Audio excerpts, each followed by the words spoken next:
Hello again, everyone. Stephanie DeSonia here. Happy New Year. I wanted to hop on and talk. I'm a little tired of goal setting talk, right? Like we've all seen that. We've all been inundated with that. I have a video on goal setting, and that all is great. But I really wanted to talk more today about building authentic connections with our customers, especially since 2020 was the year of going completely virtual for almost everything. 2021 is going to be that for probably the first few months. Sorry, my contacts are super dry today. And it becomes even more important to try and build those connections. But how do we build them authentically and genuinely? And how do we build them without crossing a boundary with our customers that allows them to get too close or too friendly or getting too buddy-buddy with our customers?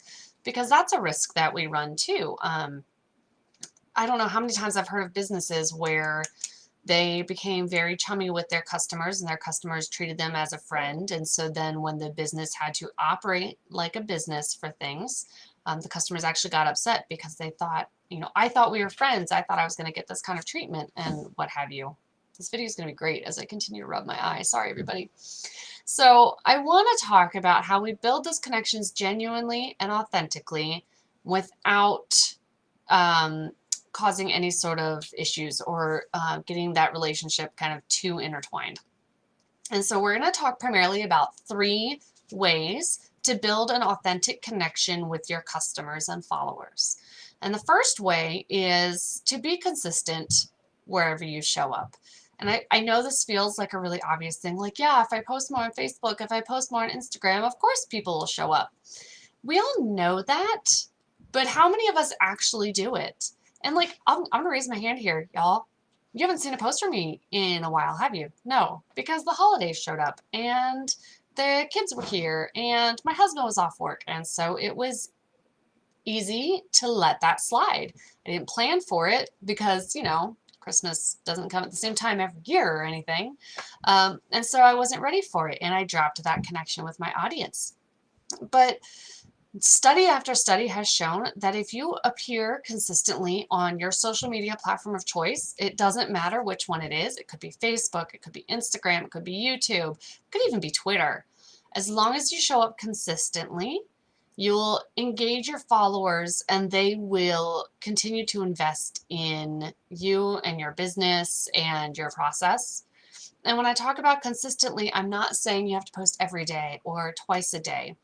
I'm talking about developing a schedule that works for you and your business and sticking with it. There are businesses I follow where I know they're only going to post on Instagram on Tuesdays and Thursdays. But I'm on that Instagram checking for their posts on those Tuesdays and Thursdays. Or there's businesses where I know they only post on Facebook on Mondays, but I'm checking out their stuff on Mondays. So the important thing is create a schedule and stick with that schedule because your customers will be trained to expect you to show up on those days. Maybe trained isn't the best word. Maybe it should be like conditioned. I don't know if that's any better. Pavlov's dogs. Anybody?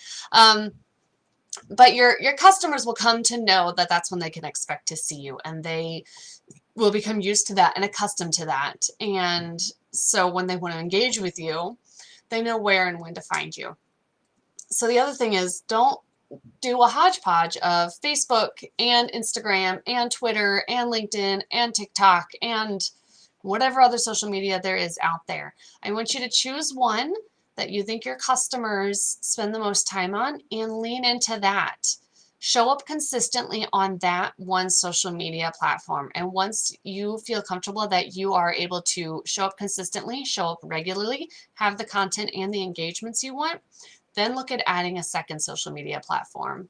I know a lot of people who use Facebook page just as kind of a landing page for their business, but all their engagement and relationship building happens on Instagram. They're on Instagram daily or 3 times a week connecting with people, but Facebook is really just for those big announcements that they want to push out or when they're getting ready to run a paid ad on Facebook. So, you don't have to be all the places all the time. Choose one. Lean into it, get really consistent, go until it becomes second nature, and then once you're comfortable and confident in that, then move on to the next platform and add a second platform in.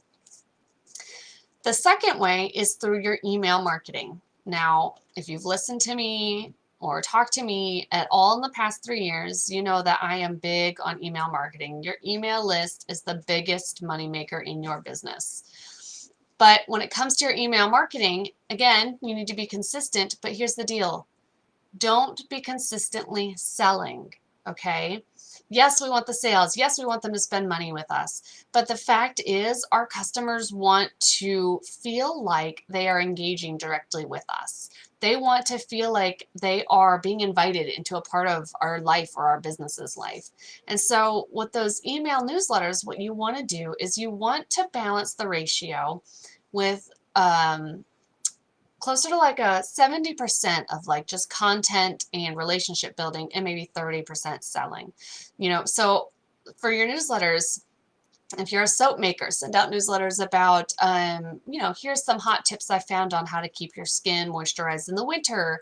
Or, hey, did you know that soaps made with goat's milk could do XYZ? Or,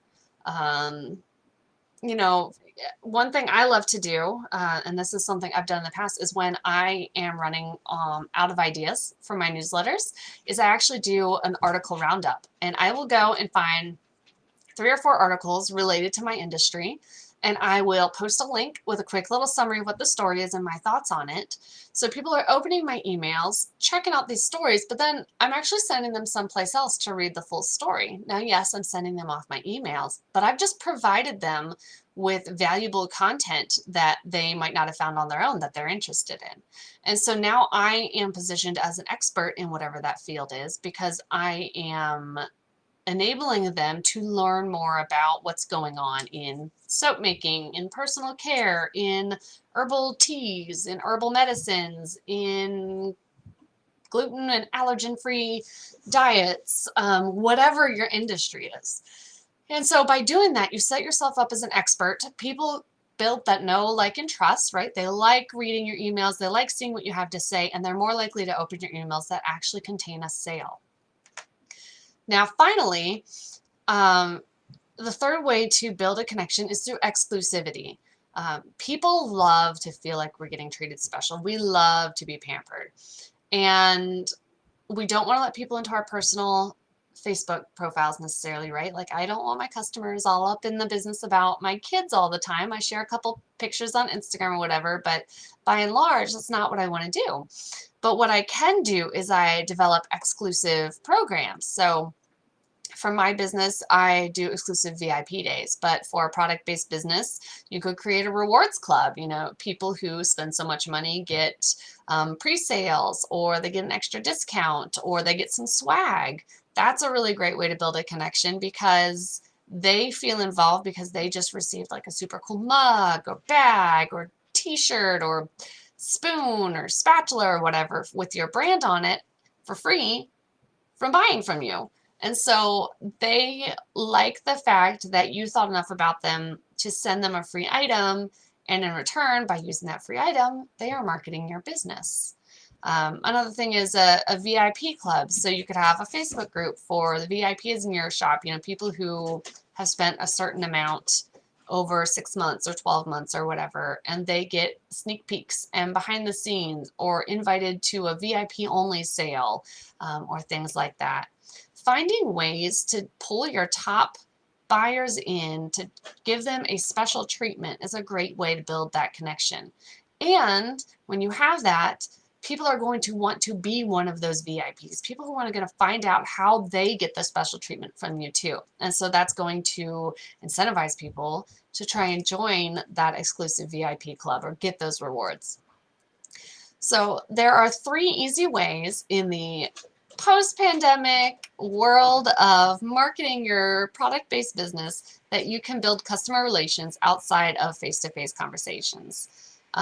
Number 1 is getting extremely consistent on your social media presence, making sure everyone knows where and when to find you.